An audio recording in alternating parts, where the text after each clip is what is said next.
მოგესალმებით, მეგობრებო. ვაგრძელებთ ჩვენი შეხვედრების სერია საათი წუთი გიორგი თავაძესთან და დღეს ვისაუბრებთ ჩემი აზრით საინტერესო თემაზე. ეს არის კონფუციანური განათლების ფილოსოფია. გავაზიარებ მე სლაიდს, რომელიც მოვამზადე ამ შეხვედრისთვის. ეს არის ჩვენი თემა და ესეც კონფუცი, რომელიც გახლავთ ყველაზე დიდი ფილოსოფოსია ალბათ ჩინურ კულტურაში.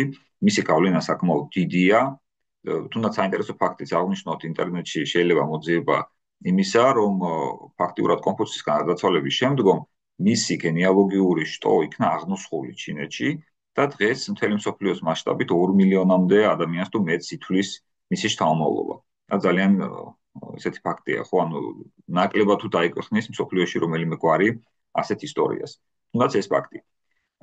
კონფუციის ეკუთვნის ნაშრომი, რომელსაც ლუნიუ ალბათ ესე წარმოითქმის ჩინურად, ანალექტები ევროპულ ტრადიციაში ასე ეწოდება. ეს არის ისტორიებისა და მისი გამონათქვამებისა და ამბების კრებული, რომელიც უშუალოდ მისი დაწერილი არ არის, მაგრამ ჩაწერილია მისი მოსწავლეების მიერ და რამდენიმე საუკუნე გრძელდებოდა ეს პროცესი, რომელიც შეიცავს მისი მოძღვრების ბირთვს. და შემდგომ მისი მოძღვრება განავრცეს სხვა ფილოსოფოსებმაც. ხო, განსაკუთრებით მენციუსი არის მათგან მნიშვნელოვანი და კონფუცის გავლენაზე საუბარს ამ ვიდეოში მიდავასრულებ, რომ მისი წიგნი, აი ეს ანალექტები, ხო, ანუ მისი მოძღვრების შესახებ წიგნი სხვა წიგნებთან ერთად შედიოდა სამოქალაქო მოხელეების სავალდებულო სამაგიდო წიგნად ჩინეთში მთელი საუკუნეების მანძილზე. იყო ეს ასე თითქმის მე-20 საუკუნემდე, როგორც ვიცი. შესაბამისად, ეს არის ძალიან ძალიან მნიშვნელოვანი ფილოსოფოსი.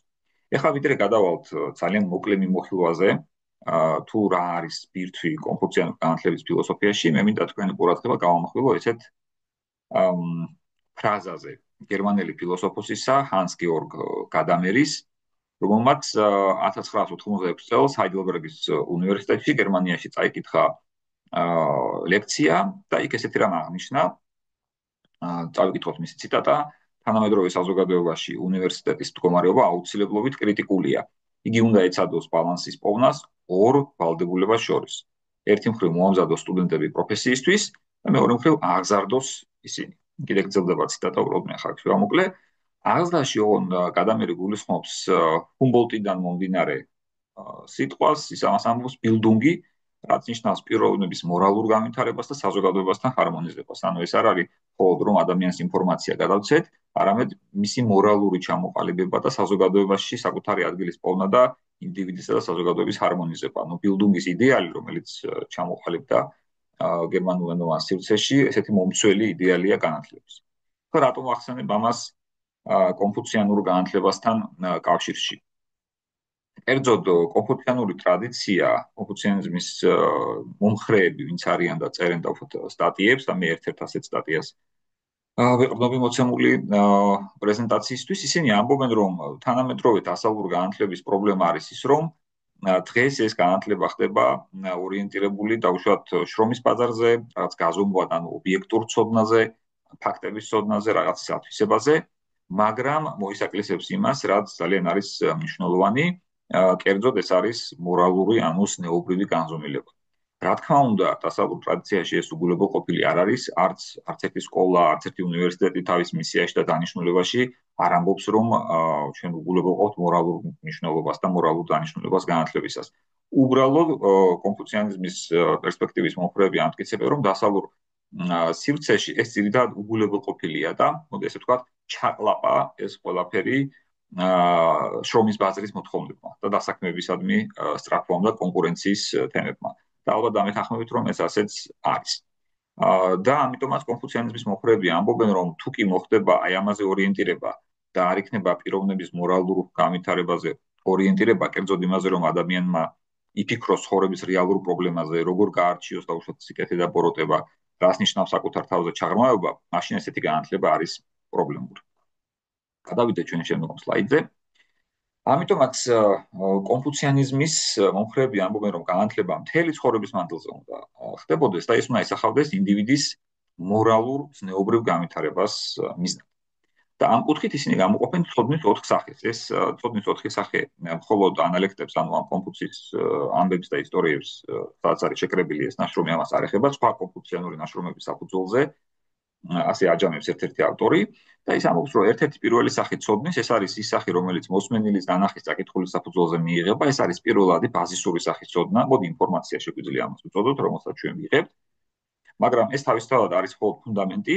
მეორე სახის ცოდნა, ეს არის სიტყვების გაგების საფუძველზე მიღებული ცოდნა.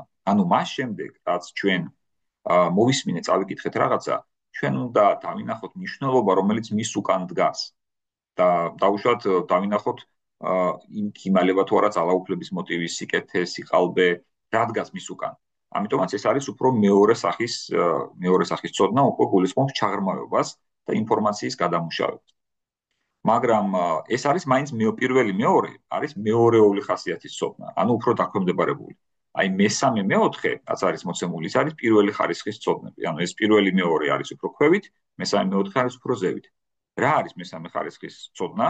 ეს არის გზის და სიქველეების ცოდნა. ანუ ეს გზა, რომელიც დაუჟღერს როგორც ჩინურში და სხვა დაოიზმში და ასე შემდეგ, ასევე ძალიან მნიშვნელოვანი ცნება არის, ბუნებრივია.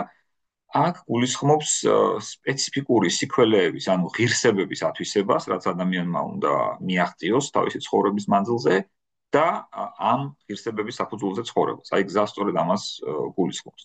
შესაბამისად, აქ უნდა დაისვას ისეთი შეკითხვები, ხო? რა არის ჩემი ცხოვრების აზრისი, როგორი გზის გავლა მსურს მე, რატომ მსურს მე ცოდნის გაღრმავება? თუ კი ჩვენ ვიტყვით, რომ იმიტომ მინდა ცოდნა გავიღრმავო, რომ ცხოვრება გავიუჯობესო, კი ბატონო, მაგრამ რა არის ეს კარგი ცხოვრება? რა იგულისხმება კარგ ცხოვრებაში? ეს არის საკმაოდ მნიშვნელოვანი შეკითხვები. და აქ არის სწორედ კონფუციანიზმის უმთავრესი საკვანძო ცნება, რომელიც გამოითქმის როგორც ზრენ ადამიანს ნიშნავს, მაგრამ ამ კონტექსტში ეს არის კაცთმოყვარეობა, ეს არის თანაგრძნობა, ესეც არის მაგალითად ინგლისურ ტექსტებში თარგმნილი მოყვასი სიყვარული, შეიძლება ასე ვთქვათ. აი ამის ჩანერგვა, ამის განვითარება, ამის კულტივირება არის უმთავრესი მომენტი კონფუციანურ განათლების ფილოსოფიაში. რაც მე შეივსება ეს მესამე და მეოთხე ორგანულ კავშირშია ზეციური ცოდნასთან. ზეცაში აქ უბრალოდ რა თქმა უნდა კოსმოსური ფაქტორი და ლურჯი ზეცა არ იგულისხმება, აქ იგულისხმება ყველაფერი ის რაც არის ცის ქვეშეთში, ანუ საკუთარი თავის გააზრება სამყაროში, კოსმოსში და სხვებთან მიმართებაში. და სწორედ აი ამ ფართო კონტექსტში უნდა მოახდინოს ინდივიდმა საკუთარი ცხოვრების განვითარება და საკუთარი ზნეობრივი სრულყოფა. ეს არის ის ქსელი, რომელსაც კონფუციანური განათლების ფილოსოფია გვთავაზობს. მოკლედ, ეს არის ძალიან მოკლედ ამის წარმოჩენა და ეხლა მე მინდა შევეხო ინტერკულტურულ კონტექსტსაც. თუ კი ჩვენ მივაქცევთ ყურადღებას ამ ქართულ მოაზროვნეებს, შოთა რუსთაველთანაც განაჩვენ იგივე ზნეობრივი აღზრდის მომენტები არა გვაქვს მოცემული მის პოემაში. სულხან საბა-ორბელიანთან განაჩვენ მთელი ეს იგავები, მთელი კონცეფცია სიბრძნე სიცრუისასი, გან ამას არის ახავს მიზნად რომ მოხდეს მკითხველის მორალური და ზნეობრივი განათლება. იგივე ივანე ბატონიშვილთან მის ხუმარსწავლაში, რომელზეც წინა ვიდეოში ვისაუბრე, განაიქაც ჩვენ არა გვაქვს ისეთი მომენტები, რომ ეს ნაშრომი მიზნად ისახავს მკითხველის მორალურ აღზრდას და პრეტენზია აქვს, რომ უჩვენოს თუ რა არის კარგი და რა არის ცუდი, როგორც ისტორიულ ჭრილში, ასევე ზნეობრივ ჭრილში. შესაბამისად, როგორც ხედავთ, ეს კონფუციანური იდეები ქართული განათლების ტრადიციაში საკმაოდ კარგად არის დანაყოფიერად წარმოდგენილი და მე ვფიქრობ, შემდგომი ინტერკულტურული განაზრებების ჭრილშიც საკმაოდ მნიშვნელოვანი იქნება თუ ამ კუთხით წარიმართება კვლევა-ძიება და შევეცდები მეც მოგთავაზოთ ამ კუთხით, სულხან საბასთან მიმართებაში კონკრეტულად შემდეგში. აი ეს იყო ძალიან მოკლედ კონფუციანური განათლების ფილოსოფიის შესახებ.